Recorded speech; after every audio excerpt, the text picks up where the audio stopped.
Mario el Epicúreo. El día de hoy te voy a contar de aquel libro que me motivó a releer Rayuela, así como del autor del mismo.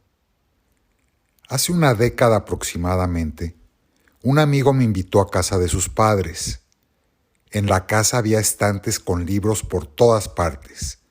Prácticamente no quedaba un espacio libre, excepto para algunos cuadros y la televisión. Al entrar a la habitación del padre, la escena se repetía, pero esta vez en lugar de libros se encontraba una infinidad de películas en formato DVD. Según el padre de mi amigo, él tenía en su casa más de 3,000 películas y más de 5,000 libros. Por cierto, la cochera también se encontraba llena de libros.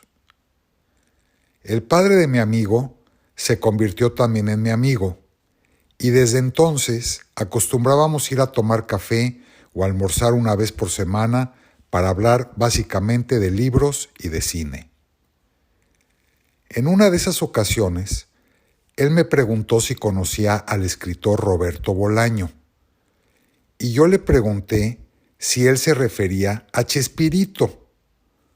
No, me dijo tajantemente, ese es Roberto Gómez Bolaños.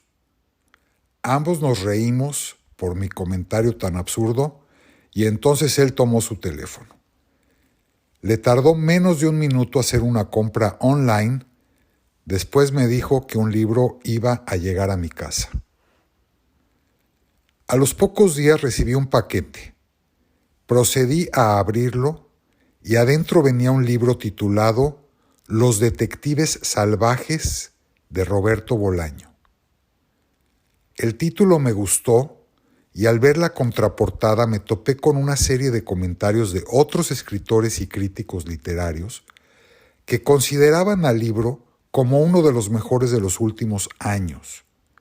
Inclusive había un comentario del New York Times que proclamaba a la novela como la nueva 100 años de soledad, lo cual me pareció algo insólito, sumamente exagerado.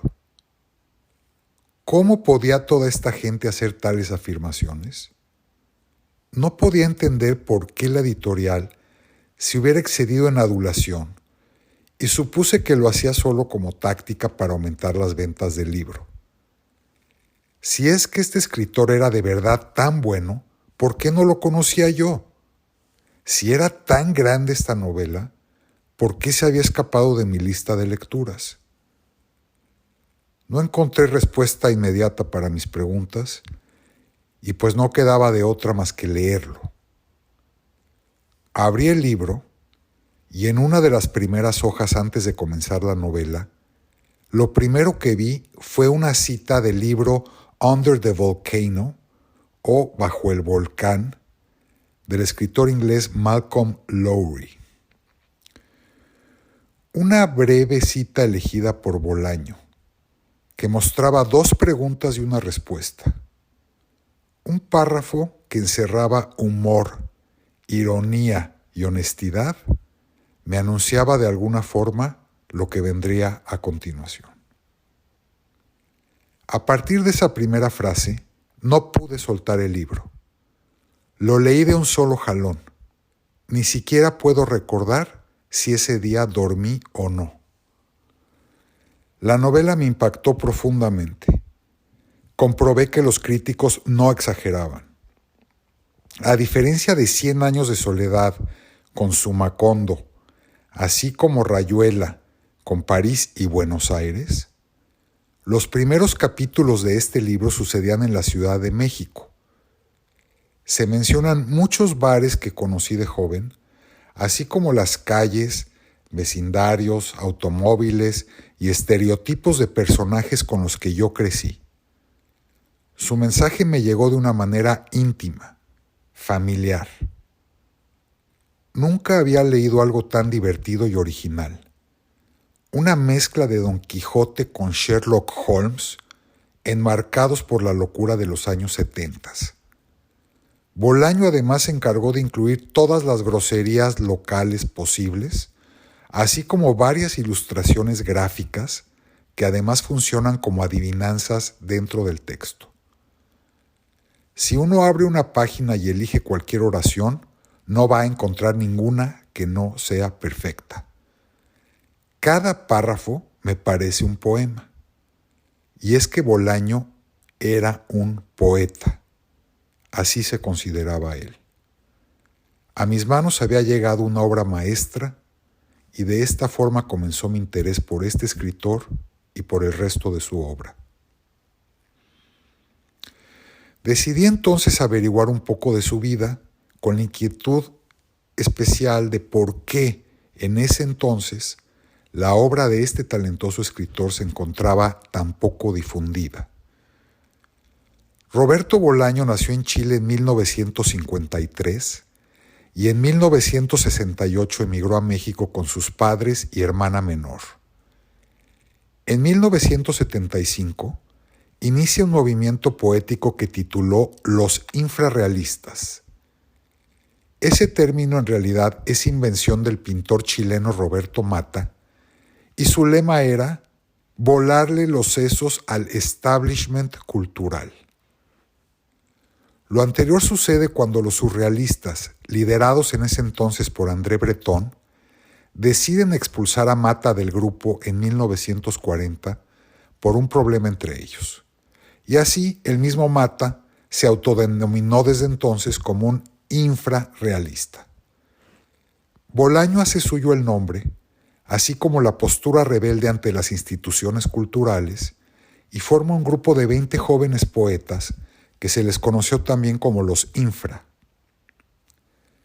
En el libro Los Detectives Salvajes, los protagonistas también forman parte de un movimiento poético y son los alter ego de Bolaño y otros miembros del movimiento infra. En 1977, Bolaño se va a viajar a Europa y finalmente se establece en la costa de Cataluña, donde se casa y tiene 2 hijos. Fallece en Barcelona en julio del 2003, a los 50 años de edad, por una enfermedad congénita del hígado. En ese momento, él estaba terminando su novela 2666, que se publicó de manera póstuma en el año 2004.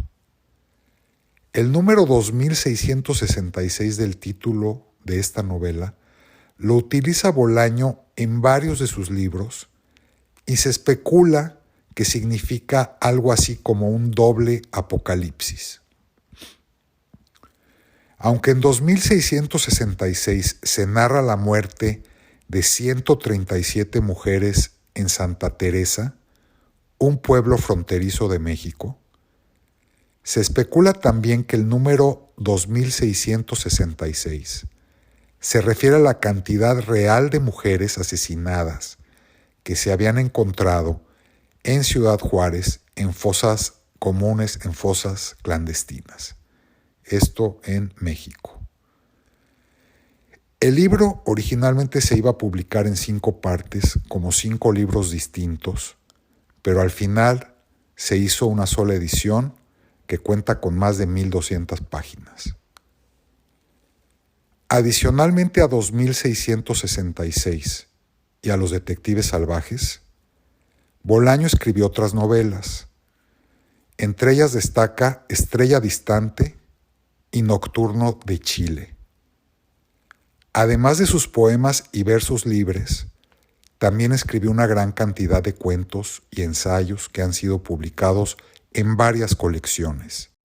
Aunque se dice que Bolaño regresó a Chile en 1973 a luchar contra Pinochet después del asesinato de Salvador Allende, él nunca admiró a su hija Isabel, tampoco a Pablo Neruda ni a Octavio Paz, mismo con el que, por cierto, tiene un encuentro ficticio en un capítulo de Los Detectives Salvajes.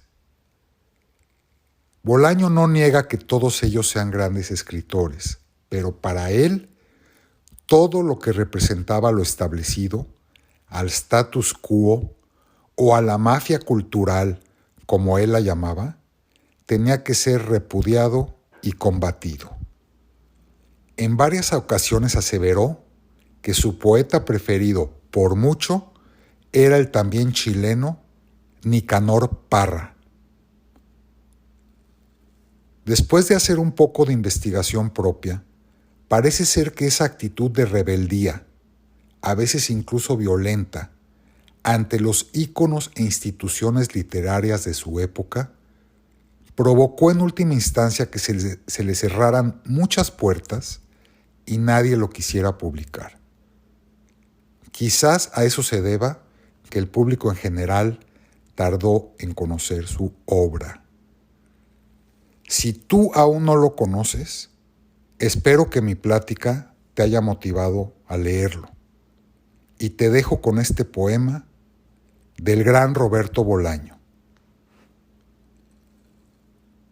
Pobres y débiles, ni europeos ni norteamericanos, patéticamente orgullosos y patéticamente cultos, aunque más nos valdría aprender matemáticas o mecánica, más nos valdría arar y sembrar, más nos valdría hacer de putos y putas, pavos rellenos de pedos, dispuestos a hablar de la muerte, en cualquier universidad, en cualquier barra de bar.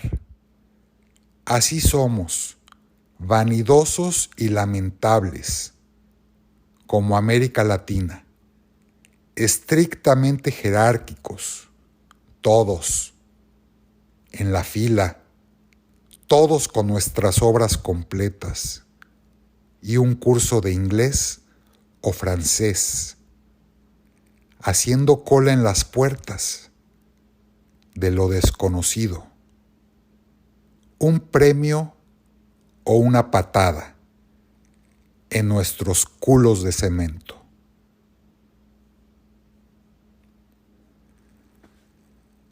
Finalmente, hoy voy a recomendar la película El Ciudadano Ilustre. El Ciudadano Ilustre es una película argentina filmada en el año 2016 que fue dirigida por Gastón Duprat. Esta historia me pareció sensacional.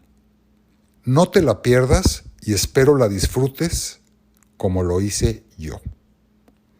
Gracias por tu atención y hasta pronto.